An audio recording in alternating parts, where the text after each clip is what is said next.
Magandang araw sa inyong lahat mga kakosa at welcome ulit sa ating panibagong kulikot ngayong araw. Matagal-tagal na rin po tayong hindi nakapag-vlog, halos 2 buwan na yata. At dito nga ay mayroon akong hiningi dun sa building kung saan kami gumagawa. Isang maliit na washing machine ay hindi daw gumagana. At ito ay washing machine ng yung pang baby. Yan baby washer. So first time ko itong maka-encounter ng ganito at susubukan nating isaksak kung gagana. Bakit tinapon nila? So bakit ayaw nila? Kasi sabi nila ayaw gumana. Marami pang mga dumi. Yan, so subukan natin. First time ko itong ma-encounter ang ganitong maliit. So pwede rin siguro ito sa mga pang underwear kasi maliliit lang naman. Yan. So suksak muna natin. Tingnan natin kung gagana. So yan, sinaksak na po natin sa ating extension. Makikita nyo yan, galing doon. So sinaksak natin at susubukan natin i-on. Dito ang on and off. So wala yata itong timer. On natin. Wala. So tingnan natin bakit ayaw kumana. Wala itong timer. Off natin. Yan. So bubuksan natin mga kakosa dahil hindi natin, bago natin buksan, tanggalin muna natin sa kanyang saksakan. Yan. So dito mga kakosa ay wala akong makitang screw kung paano pa tatanggalin to, paano ihiwalay. Yun lang, pero hindi naman yun yung parang ito yung sa may pulsator nya. Binalik. Ayan wala tayong makitang screw. Saan kaya? Ayun, yun pala. So dito gagamit tayo ng 8mm na socket para tanggalin natin to. Yan. So ayun mga kosa, natanggal na natin. Pwede nating hilahin ganyan. Yan. Yan. So yun pala ang motor nya, medyo malaki-laki rin pala. Yun. So titingnan natin kung ano ang problema. Sana capacitor lang. Alright, i-check muna natin ang mga wirings para makita natin kung ano ang problema. So mga kakosa, check muna natin yung capacitor bago tayo mag-proceed dito kung saan galing yung problema, bago tayo maghatol ng motor. Kaya ito medyo mabigat-bigat kasi o kaya medyo mahal-mahal. So bago tayo maghatol dito, unahin natin yung mga basic, yung mga dali lang, baka wire o kaya baka capacitor o baka kaya switch. So check natin yung capacitor, tanggalin lang natin para ma-check natin gamit ang itong multimeter. So tanggalin ko muna yung capacitor. So meron siyang screw doon. So kahit di na natin tanggalin na lang natin dito sa dito. Yan, kung saan siya nakakonect. So tandaan lang natin yung mga connection sa dilaw at saka yung sa puti. So tanggalin lang natin yung clip nya. Tapos kailangan ihiwalay natin to para ma-read natin na maayos, kasi pag dito nakakonect baka iba yung ma-reading nya. So tatanggalin ko lang dito sa konektaran nya. Yan, kahit magkabaliktaran naman yan pagbalik nyo. So ito isa doon. So yan, naiwalay na yung dalawa. So i-check natin gamit ang multimeter. Sige lang. So yun mga kakosa, tinanggal ko na lang para makita natin. Ito yung capacitor niya na 4UF. Okay, so check natin.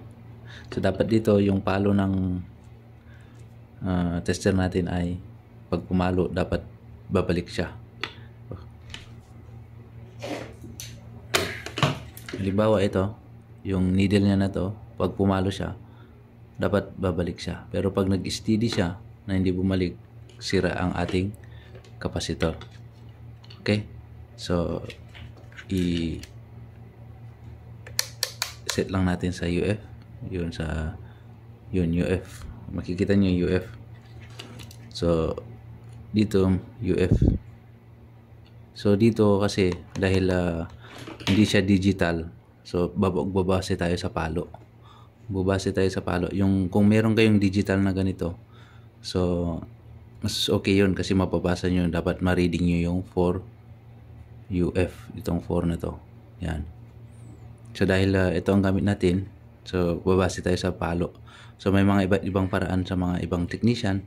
So gumagamit sila ng dito X10, X100. So sa akin dito sa UF. So tingnan natin. Yan, para makita niyo yung palo. So ito yung isa. So dapat kahit saan dyan. So dito.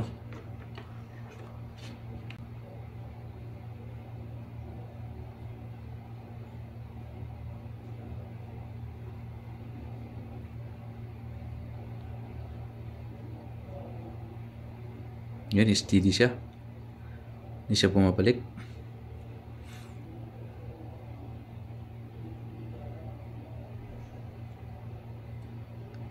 Wala na. Mukhang nanghihingalo na.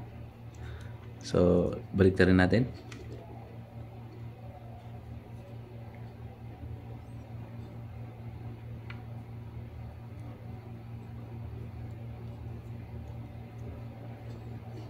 So, dito sa isa.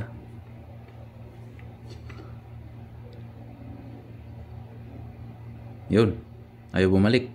So, next natin gawin ay check naman natin yung itong motor. Check natin kung gumagana o kaya may putol sa loob. So, ayan. So, pag check natin, i-select natin sa X10, X1K or X100. So sa akin, dito tayo sa X10. So ang pag-check nito ay nakikita niyo yung tatlo. Ito, nakikita niyo ito yung wire galing dito. Ito yung red, blue at yellow. So itong blue, ito yung napunta dito sa cord nya.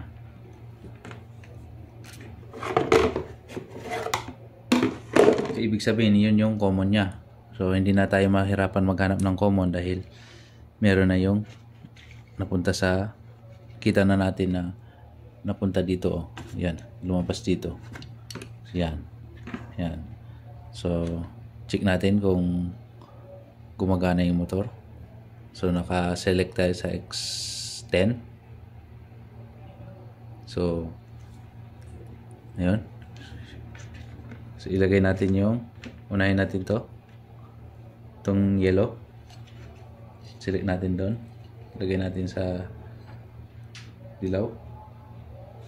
Tapos yung itim dito sa red. Dapat yon ay papalo. Ito natin ilagay. Yan. Kita ba? Ito. So yun. Ilagay ko sa yung red dito sa dilaw. Yung black ilagay ko dito. Yun. So may na-reading tayo na 17. Doon. 17. 16.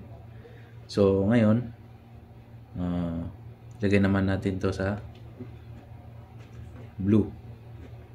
Yung itim, steady lang yung dilaw, lagay natin sa blue. So ayun, meron siyang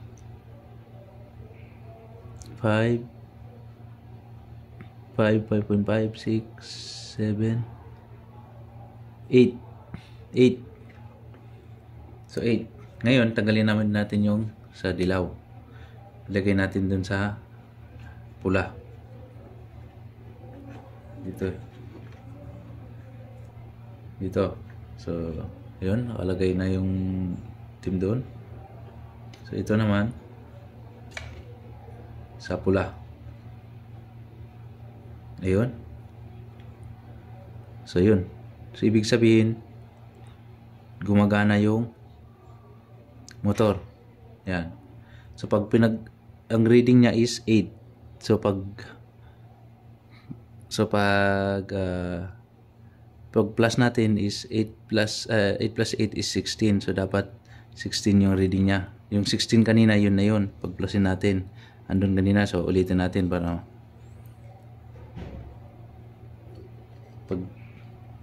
pag yung hindi sa common tsaka yung isa yun, kita nyo punta siya sa 16. So goods yung motor.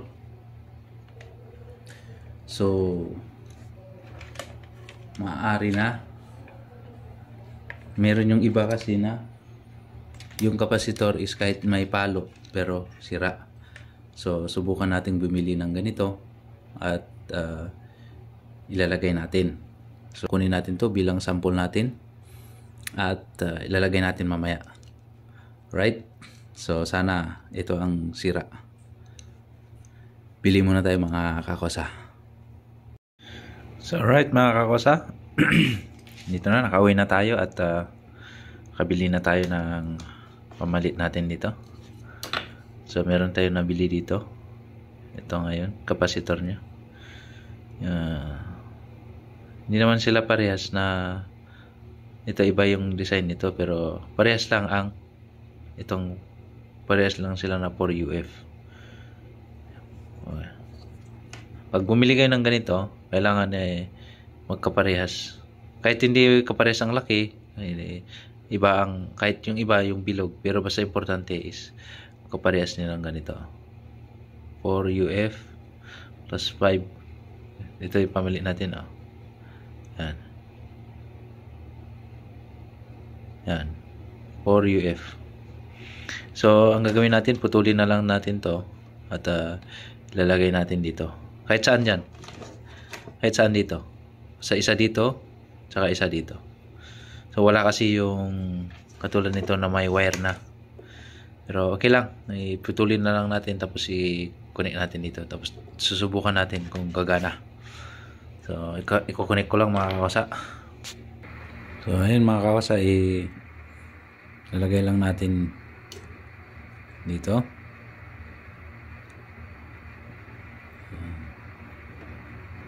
Mas maganda sana kung meron yung katulad nito. Yung may female. May tutusok na lang. Dahil wala tayo, so pwede na to. Sasat natin dito. Yung isa sa dilaw. Kahit magkabaliktad yan. Kahit saan yan. Tapos yung isa sa pula. Yan.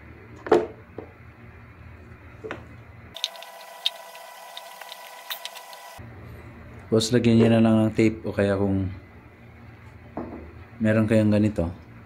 So, pwede rin. So, dahil meron dito,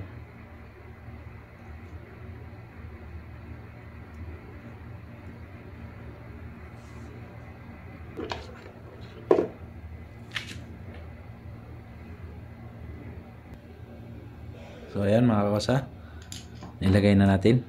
So ito nga pala ay wala palang fan belt to, direkta na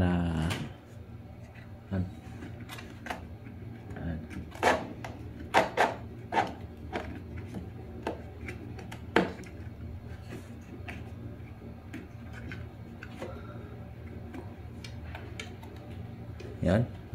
May ikot siya. Subukan natin. Sana bago natin takpan, subukan nating paganahin. Daming mga bato-bato.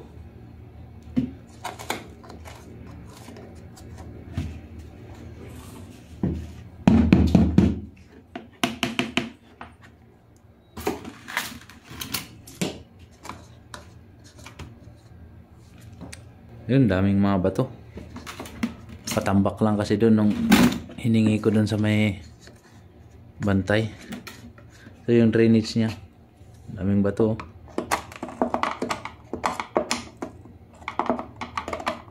Ayan, sasaksak natin. So dito lalagyan ko na lang ng safety niya, yung saksakan. Pero sa ngayon, subukan natin isaksak. Ayan, saksak na. So dito tayo.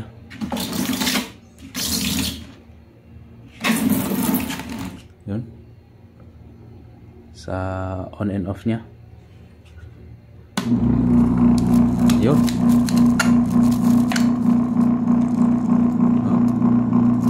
Wala siyang reverse. Ikot. Yun. Tingnan nyo to. Testing.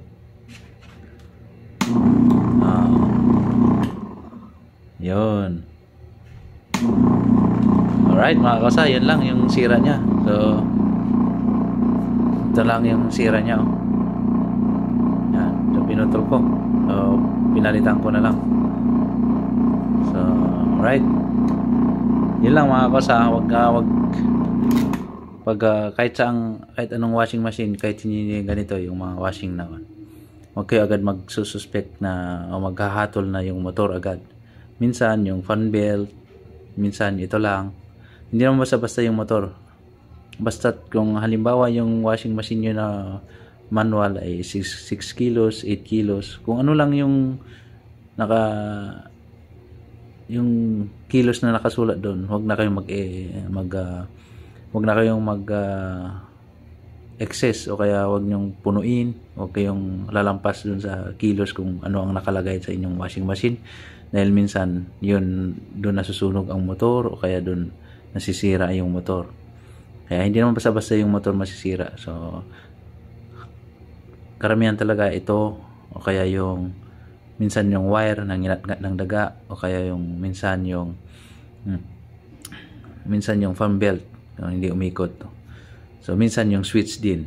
So ayun mga kawasa, hanggang dito lang mga kawasa, at maraming salamat sa inyong suporta ulit, at so pasensya kung ngayon lang ulit nakapag-upload. So sa sunod ulit na video, kita-kita tayo mga kawasa. Maraming salamat.